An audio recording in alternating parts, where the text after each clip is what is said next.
My name is Dumelo Sotlolo. Good morning to you. Morning, partner. Morning. My name is Gareth Edwards. Welcome to your moment of truth. It's what we've been leading up to all these weeks, all these months. It is finally here as I look out the windows of Studio 1 here in Johannesburg.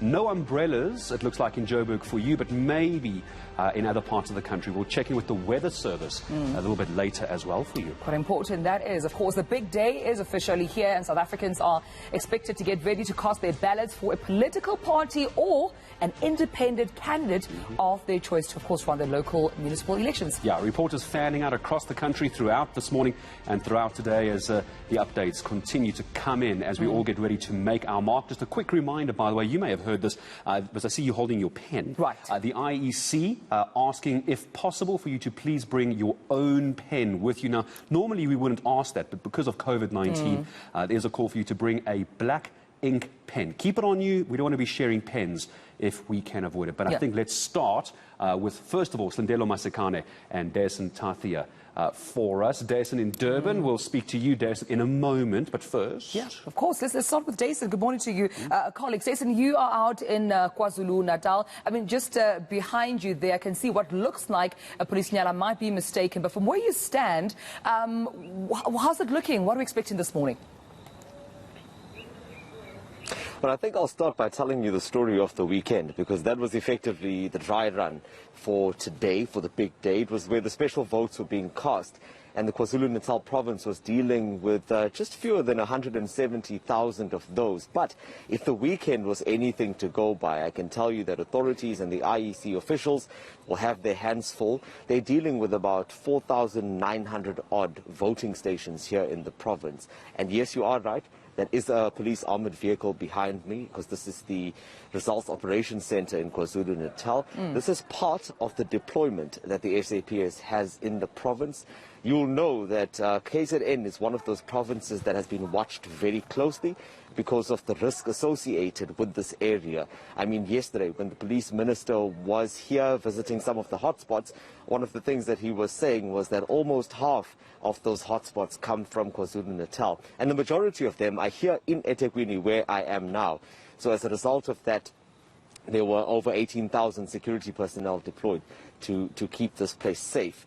But again, coming back to why I say this weekend was a dry run, is because there were incidents of disruptions that took place on the south in Umzinto.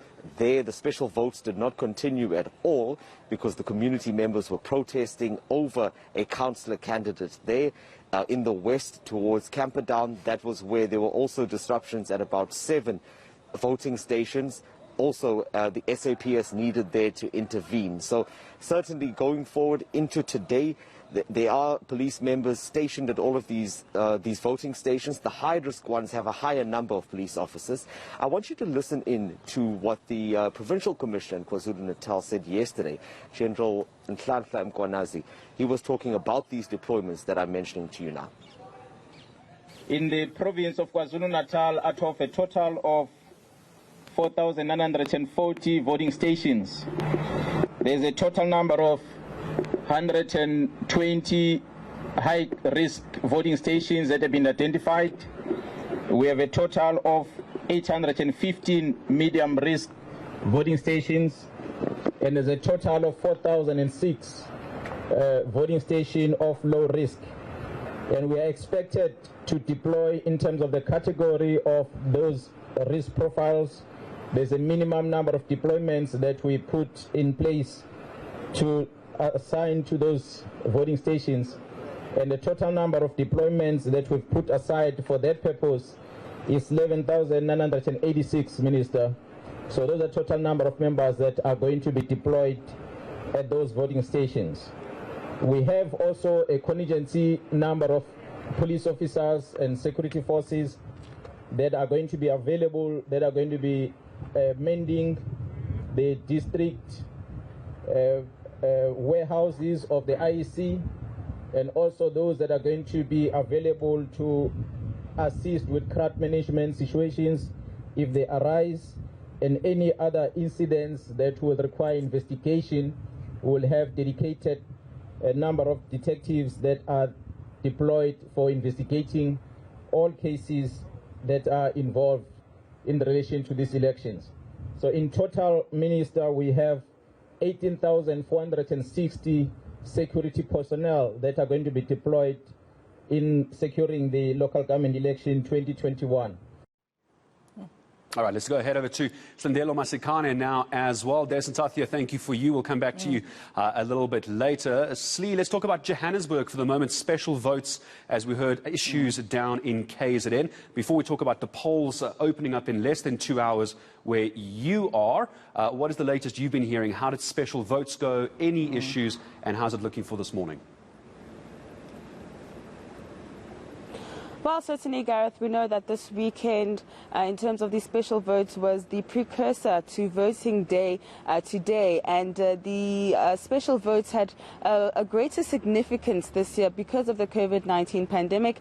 The IEC saying that this particular weekend for special votes was in order to not only give those an opportunity who can't go on voting day, but also to decongest the polls, to ensure that voting day doesn't become a super spreader event. We know that in Gauteng in particular, for the most part, the special votes weekend went on smoothly. There were a couple of areas that experienced some issues in terms of voting stations not opening up due to bad weather conditions, delays in some PPE materials coming through to some of the voting stations in Alexandria in particular.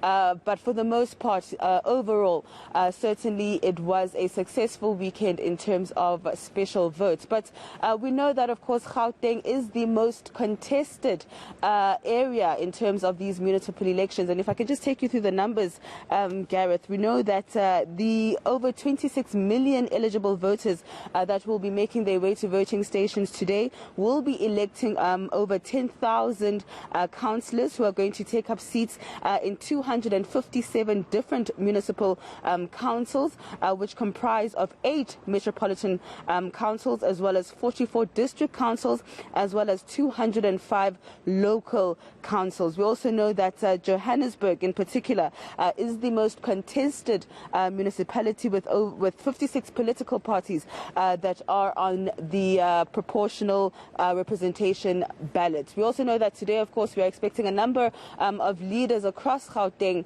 and in particular 2 former presidents to be casting their ballots today, namely Thabo Mbeki as well as Kgalema Motlanthe. And around 7 a.m. when the polls do open up, we will be following the chairman of the IEC, Glenn Mashinini, who's also expected to cast his vote today. Yeah, and also just a reminder that we haven't seen certain influential senior, ANC members such as former, President Kgalema Motlanthe. Just as far as campaigning is concerned, we've heard, statements from the likes of former ANC President Thabo Mbeki and the likes. So it will be interesting to see those big names casting their vote this morning. But Dasen, coming back to you, I mean, I just listened to what Nhlanhla had to say, the KZN Police Commissioner. It seems security, as you've mentioned before, will be, a big priority today. Also, members of the SANDF, we've heard before, that also be deployed to assist the members of the SAPS in this regard.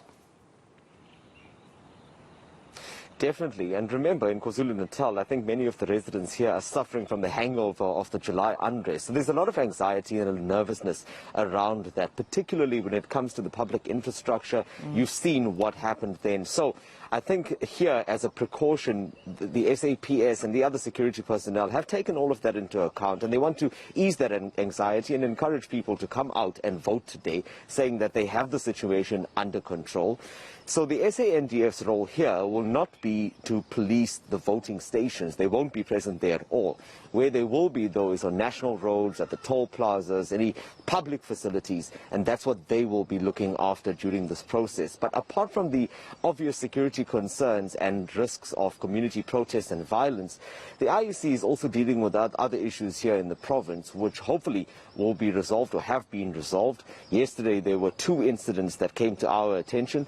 One of them was in Umbumbulu, where a presiding officer there was alleged to have taken marked ballot papers and stuffed them into a box. That is a case that is being investigated, so it's definitely still an allegation for now. And last night, we broke a story of an altercation that took place in Umgababa on the south coast, where some IFP members were alleging that some ANC members were getting a bit too close to some of the IEC officials at a center where ballot boxes were coming in. Also another case that is currently being investigated. We are also waiting for a response from the IEC about how they'll be handling those allegations. All right, Dasen, Thathiah, for the moment, thank you very much. Slindelo, Masikane, it seems security not that big an issue. Last question to you, Slee, is not necessarily about security. It's actually about electricity, isn't it? We know that the IEC has been speaking about the power issues, and by some miracle, we're able to keep the lights on, hopefully for today, but there are contingency plans when Tumi and I go stand in the queue later, isn't there? Well, certainly it will be quite interesting to see if the electricity grid will be able to, hold up for most of the day. We know, of course, that was a major concern last week when the country was plunged into stage 4 load shedding. However, those issues seemingly having been fixed over this weekend to ensure that the power is up and running, particularly for today. But in terms of security, Gareth, we know that Gauteng is also one of those provinces that has been identified as a hotspot, and we know that there will be a deployment of the SANDF in and around those hotspot areas, as well as a large police contingent. We will be trying to see exactly where they'll be located today, but we know in particular Tshwane, areas such as Mamelodi, Mabopane, as well as Atteridgeville have been identified as those hotspots, and hopefully we don't see any signs of protest action, but of course security officials on standby if that kind of a situation does arise. All right, Slindelo, Masikane and Dasen, Thathiah, thank you so much for this update this morning. It seems that in as far as 7 o'clock a.m. is concerned, that's time. It still stands for you to start casting your vote today.